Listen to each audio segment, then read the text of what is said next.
नाज़रीन कराम, आज का हमारा जो सवाल है जिसको बयान किया गया, जो हमारे मोमिन ने किया है, वो ये किया है कि वो कौन से शक हैं कि जिनसे नमाज बातिल हो जाती है। यहाँ पे हम बताना चाहेंगे कि ये शकियात नमाज, जिसमें ऐसे शक सिर्फ उनको बयान करेंगे कि जिनके शक करने से नमाज बातिल हो जाती है। पहली चीज़ ये है कि उनमें से जिनको हम जिक्र करेंगे वक्तन फ़वक्तन, और उसमें से पहला शक ये है कि जिसमें पहले ये जनाब शक किया जाएगा 2 रकात, मसलन वो सुबह की 2 रकात है, या जनाब ज़ोहर की 2 रकात है, या असर की 2 रकात है, या मगरिब की 3 रकात है, और इशा की 2 रकात है। इनमें पहली 2 रकातों में, जो सुबह, ज़ोहर, असर, मगरिब की 3 और इशा की 2 रकातों में अगर किसी को शक हो जाए कि मेरी पहली या दूसरी रकात नमाज बातिल हो जाएगी, ठीक है जी, और जो है वो ये शक कर दे कि मैंने पहली या दूसरी रकात में, यानी किसी किस्म का भी वो शक करता है, तो उसमें उसकी नमाज पहली 2 रकातों में जो है वो बातिल हो जाता है, उससे उसकी नमाज जो है वो बातिल हो जाती है। अब ये है कि जनाब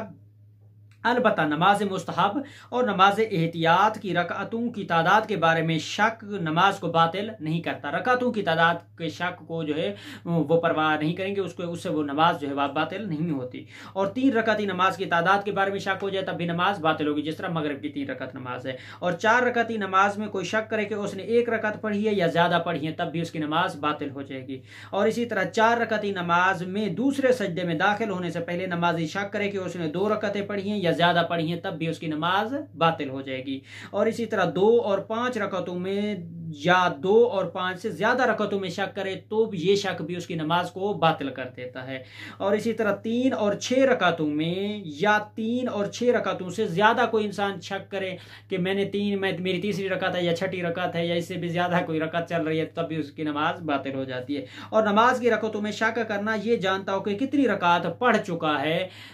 ठीक है जी, तो उस सूरत में भी क्या है, उसकी नमाज जो है वो बातिल हो जाएगी। नमाज की रकातों में शक करना, ना जानता हो कि कितनी रकात पढ़ चुका है, ठीक है, उसको ये पता ही नहीं है मेरी कौन सी रकात है, पहली है, दूसरी है, तीसरी, चौथी है, कितनी है, कितनी तादाद में मैं कौन सी रकात पढ़ रहा हूं, तो वो भी उसको अगर पता नहीं है तो उसकी नमाज बातिल हो जाएगी। और 4 और 6 रकातों में शक, या 4 और 6 से ज्यादा रकातों में शक,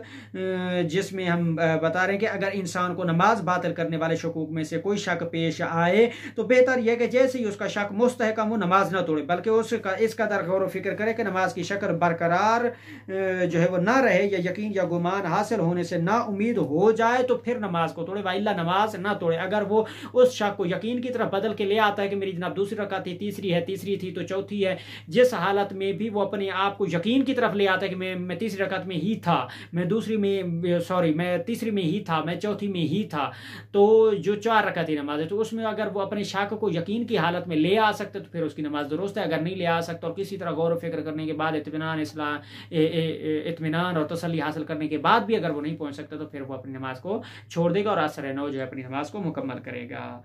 तो नाज़रीन मोहतरम, इस सवाल के जवाब को इसी के ऊपर इख्तिताम करते और चलते अपने अगले नए सवाल की तरफ।